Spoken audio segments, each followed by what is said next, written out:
Hey everybody, how's it going? Christian from Treasure Town here, and today I am getting in my car, getting ready to do my shopping at the coin shop. So basically, it's January 2 right now, so for me that means at the beginning of the year I like to get a few coins for my collection. I don't do a ton of collecting myself, but what I do is I have a DANSCO 7070 typeset that could definitely use some upgrading and some new purchases for it, and then I'm also starting a world coin typeset, basically where I get one coin from every single country or province, even if it's not in existence anymore. So I'm going to be working on those two objectives, probably spend $100, $200, something like that at the coin shop today, maybe more. So we'll see when we get there, but I'll take you through that process and show you a coin shop day in my life, I guess, on the buying side.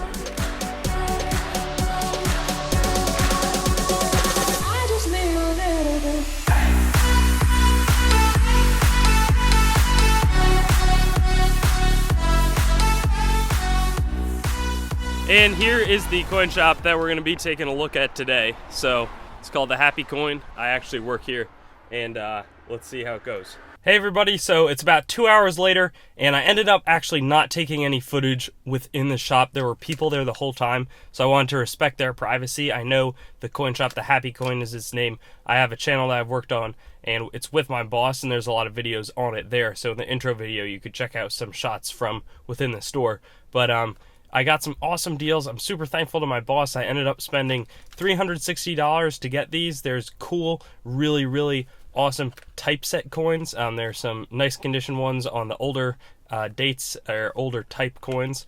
And I also got a bunch of the world ones, some silver coins and some non-silver. And then I also picked up some no date buffalo nickels that I'm going to be trying to do some nicodate with. So I'll show you exactly what I got. I'll lay it all out. $360. What did it get me at the coin shop?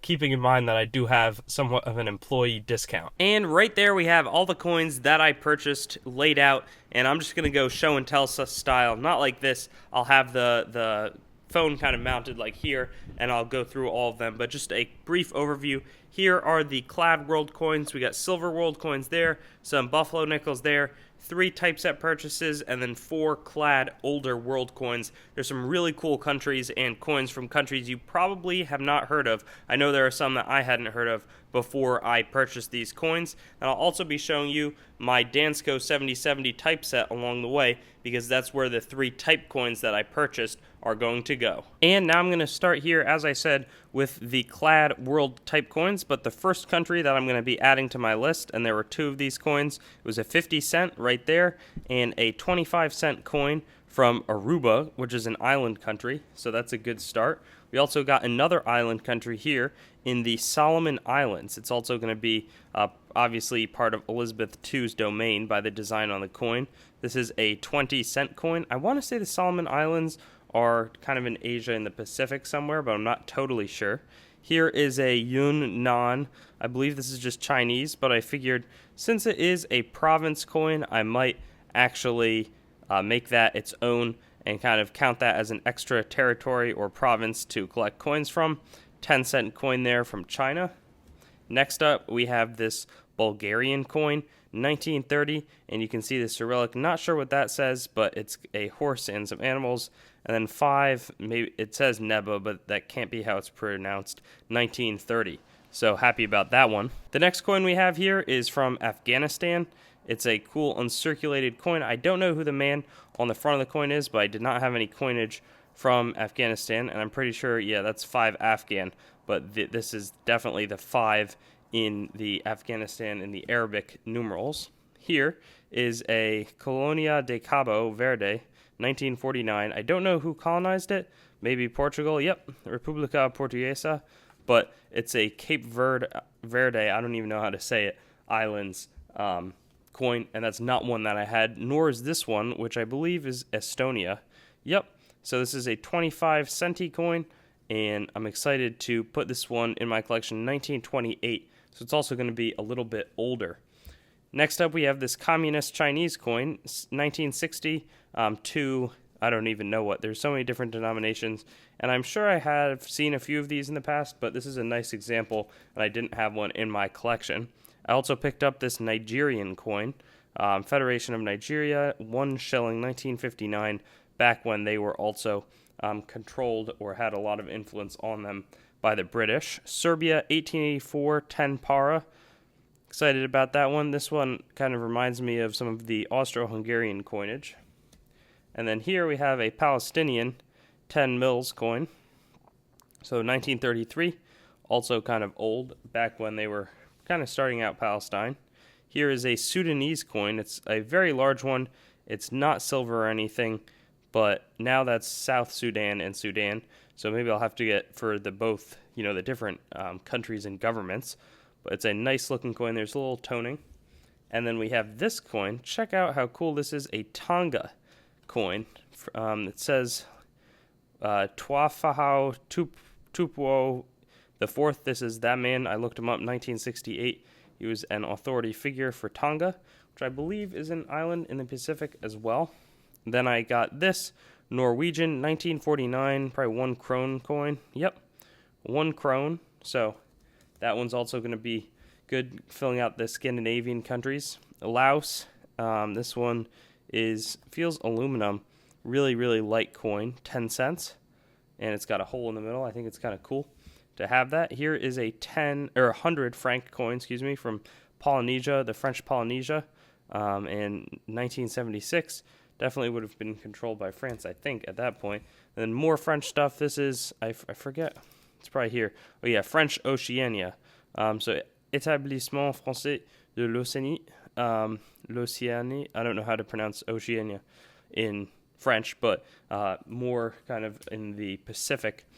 I'm going to take this one out. This one's New Caledonia, also a French coin, but I'm, going to count it as its separate country. Nouvelle Caledonie, 50 centimes, 50 centimes, and a classic French figure on the obverse there. And when I finish all of my countries, I'm going to do a huge video where I show, or maybe I'll even do it as I finish the continents. But here is a Saint Thome et Principe coin, 10 centavos. So it's probably not how you pronounce it. Kind of St. Thomas and Prince Islands. That's Portuguese. Definitely not how you pronounce it. I did a French accent there. Here is Tassi Le Tala, $1. It says Western Samoa. I'm just counting this as a Samoan coin because I looked it up. And yeah, excited about that one as well. Solid crown-sized coin. Then here we got this coin from Malawi. Really cool. A country in Africa. You often see their currency, but the coinage a little harder to come by. 2006 5 kwacha coin. Last but not least, on the Clad, when I was talking about filling out all the Scandinavian stuff, we also got this Finnish coin, 1922. So kind of old, 1 marka. So that concludes, and actually I think this coin is also not going to be a silver coin. Turks and Caicos Islands, 1 crown, 1969. Large, crown-sized, again, coin with Elizabeth II. Yeah, copper nickel. So that's a cool coin, and you don't see too much Turks and Caicos material. Next up, this is now getting to be the silver coinage. So this one is a billion coin. So it just says silver. We're not exactly sure how much silver is in it, but it's from Tibet, 10 sarang, if that's how you pronounce it. Tibet is in, I believe, Western China, and it's got a very different alphabet. It's definitely not in Chinese. So that's a really cool coin that we'll be adding from a country that we didn't have. And we might have had one before, but I've seen these. The 1942 Fiji florin just looked awesome. Even though it's not too complicated, I just think it's a really cool looking coin. There's Emperor George VI, but the back, just something about it. Maybe it's the border. Looks really solid, and I'm pumped to add that in. That one was, I think, 90% silver. This one I want to say was 80%. It's a 1938 1 shilling coin from New Guinea. So that's decent. And then this one, it says Formosa on it, I believe, but that is Taiwan. Also has some silver content in it, 5 chiao.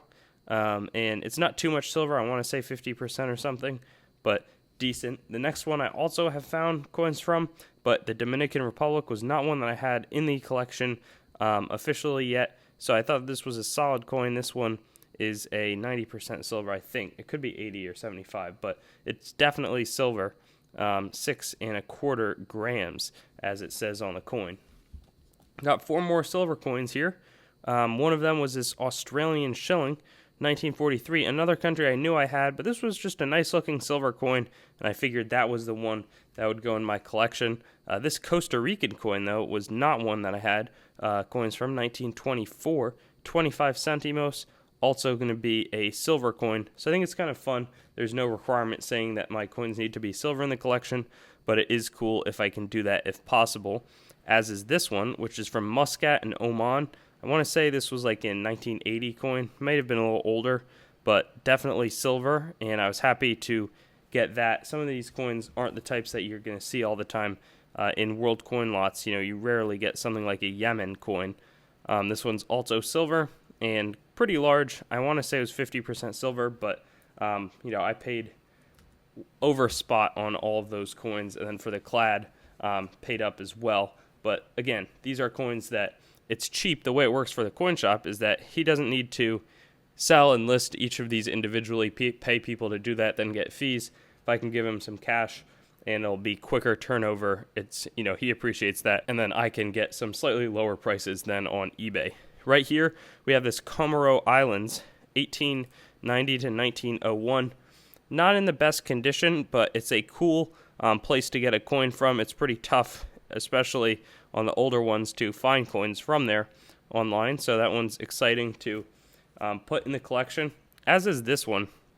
This one's really chopped up, but it's a British North Borneo 1 cent coin, and it's got some Asian on it, an 1886 coin. So it's kind of evocative of the West or East India colony, I think.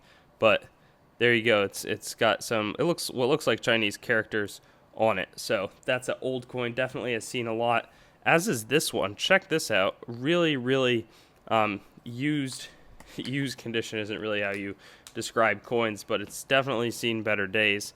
And I just, so you can see the detail, wanted to take it out. Charles E. Roy, or maybe it's Charles the 10th Roy. I don't know French history that well. 5 centimes, I would assume. 1830 from the French colonies, Colonie Française. Not sure where that would have been in terms of geographic location of French colonies, or what the currency, if they had currency for all of them. Regardless, there was this sweet coin. There's some newer ones, but there was this one that cost a little more. I figured I would go for it. The States of Jersey, 1/12th of a shilling. And the prices that you're seeing on these is not what I paid for all of them. I got this 1877 Victoria coin, and it's just cool to get a neat looking coin like that. Hadn't seen anything like it in the past. Now I'm going to bring these guys over and just show you. This is, I guess, a slight preview for a video, but it's Buffalo nickels, and we just got a bunch of no date ones, so I'm looking forward to using the nick a date. That one's a S mint. This one's D. I think most of these were Denver mint mark, but I figured if we had some mint marks, then if we reveal something, hopefully it'll have a higher chance of being a more valuable coin, more valuable date. And as you can see, a lot of these guys really can't tell anything about what the date is going to be. I don't even know if there's anything on that, but I've never done nick a date. I know that some people can be quite effective when they use it, and it would be great if we could find like a 1913 S or something, 1913 D, something rare. So that's why I took a little more extra effort and picked through for some unsearched, or not unsearched, but unnickedated Buffalo nickels from the shop. So, and I also made sure there were a few that had acid treatment. We don't use the acid on the coins in the shop, but, you know, now I will after I purchase them. Now check out these 3 coins. I'm going to take a quick break and be right back. And now it's time to check out the typeset before I'll show you the coins that are going to be occupying some new spaces within it. But basically, you know, one thing I mention is that I recommend not buying coins that are just numismatic and not too high value. But the thing is, I don't recommend that only if you're looking to do it with only a value mindset. I really like coins, and I don't have a ton of money to spend on coins. This was like all of my purchases probably for this whole year. And it also came out of the channel and the advertising revenue. But these coins really, you know, don't represent coins that are great investment material. I could be buying slab coins instead of holding them raw. You know, these folders, these albums are decent, but they're not you know, foolproof in terms of preserving the coins perfectly, but you can see there's still a lot of holes to fill. I've been trying to get some better condition, not necessarily uncirculated on the older ones, but some better conditioned coins for the album. This is the only page that I have done. I'm really excited and happy that I was able to finish that one.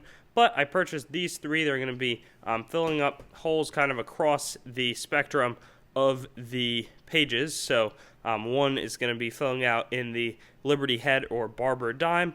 One is going to be filling out the Shield Nickel slot. And then we're also going to be taking down this Liberty Seated arrows. So I'll show you the coins that are going to go in them, and then I'll show you them once they're in their slots, though I won't film me putting them in because I'm going to have to be pretty careful and precise. And right here we have the Barber Dime. I'm going to go up in size of the coin, not denomination, but size. And here's the old one. It was a decent example. There were a few letters in Liberty still there, and it looks solid, but nothing too crazy. Check out the replacement. Really excited about that. You know, it doesn't look blast white, but this is actually a toner. It's really, really good looking, and I'm excited about it. Check out that reverse. I know in my least favorite coins video I said I didn't love these coins, but this coin, wow, just looks gorgeous, and the toning on it I think is super, super nice, and I'm pumped about that going into my collection. Was really happy to get that. I believe that it was from somebody else's typeset that was bought by the store. The next coin that I'm picking up is this 5-cent coin. It is a Shield Nickel, and again, another denomination that I said I don't love, but this is a really nice example. 1883, and it's in great condition. The design I'm not crazy about, but this coin in general, or in specific, excuse me, really looks nice, and I think it'll be a good type. Like, the thing is, with my typeset, I'm not trying to get mint state 70 coins or coins that really should be in holders. I'm just trying to get solid AU, MS, and then on the older coins, kind of in the XF range or high VF ranges. So for these coins, I'm happy about. And then the last one, this coin is an 1854 with arrows, $50. So it's just an older $50 that is in pretty solid shape where you can see all the detail. I really like, my favorite thing about collecting the coins is the history. So I'm trying to build this set out to kind of show the history of US coins. And this one, you know, I don't feel like I need a mint state $50 here. I think something like this, where it just looks really nice, you can see the details in it, and it's a good coin, full Liberty, not too much wear. That's more than enough in terms of what I'm aiming for with my typeset. So I'll show you in a moment. I'll cut to the typeset with these guys in it. Alright, so here they are, and I think that they look awesome. So we got first up that No Rays Shield Nickel, and I'm going to try to tilt it so that you can see, but it's tough in the folder, but it looks great, and it's complemented nicely by the 1883 the V-Nickel design right next to it, so that's awesome. And then down here, I really love how that Liberty Head Barber Dime looks. It's a little bit different because a lot of the coins here are kind of more in the blast white category, but then you see the back, you see the toning. It really looks gorgeous. And then I'll just show you briefly the nice uncirculated 5-cent coin, the 1883 Shield Nickel. And then down here, I'll show you a cool thing. So here is the coin that I just bought. This coin is really nostalgic for me because at my first ever coin show, that was the big coin that I bought. I think I purchased it for $25, and I was pumped about that. But this is the type of coin, and that really needs to be replaced. That just sits in the typeset that I had from my collection, which is very small before, whereas this is the type of coin right here in the good condition, or better than good, but just like a nice looking solid coin that's not uncirculated that I'm shooting for. I'll also flip this over so you can compare the reverses. Much more worn, and then this, while the design is a little bit different, you just see a ton more detail. So that wraps up what I bought. I'm super pumped, and I'm really excited and thankful to the Chris Moran at the Happy Coin, who gave me some good deals. I am an employee, so I do get that discount, but still was pumped with these finds, wanted to share with you, and that's going to be my 2020 spending on collectible coins. Thanks for watching the video. I'd encourage you to like, comment, and subscribe. And if you want to get in touch with me, do so on my website, treasuretownYT.com, my Instagram, treasuretownYT, or my Facebook, Treasure Town. I've got links in the description, and I'll see you on some of my other videos.